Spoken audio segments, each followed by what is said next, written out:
औरतों को नसीहत करूँगा ये है, सिर्फ एक किस्म की सर्जरी आपके लिए जायज़ है जो कि नबी अकरम सल्लल्लाहु अलैहि वसल्लम ने आपको इजाज़त दी।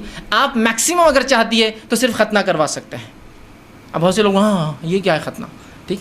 तो बहरहाल औरत की शर्मगाह के अगले हिस्से का कुछ हिस्सा ऐसा होता है जो मर्द के जैसा फोर स्किन होती है। मर्द की शर्मगाह के आगे एक जिल्द होती है, जो पैदा होता है तो जिल्द सामने लटकी हुई होती है जिसको खतना के ज़रिए काटा जाता है। उसी तरह औरतों की शर्मगाह के अंदर दो हिस्से होते हैं, दो हिस्सों के अंदर फिर दो हिस्से होते हैं और एक जिल्द होती है जो दिल बहुत बाहर तक आ सकती है जैसा मर्दों की आती है।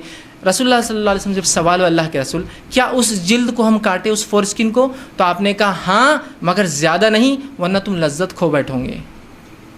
उसको कट किया जा सकता है लेकिन with in a certain limit, इतना नहीं कि उससे लज्जत खो दे आप। लज्जत समझ आप, इसलिए कि वो हिस्सा लज्जत में काम आता है, वो हिस्सा सेक्सुअल लाइफ को इन्हांस करता है, वो हिस्सा लज्जत देता है मर्द को भी और औरत को भी।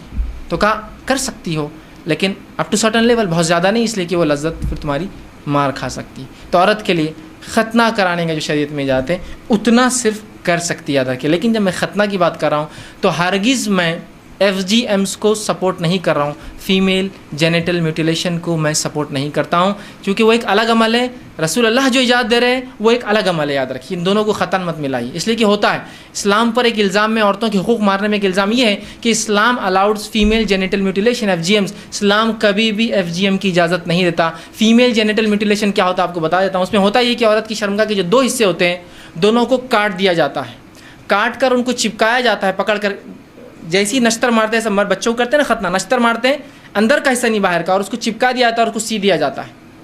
सीने के बाद सिर्फ एक सुराख नीचे छोड़ा जाता है जिससे पेशाब और हैज़ का खून निकले।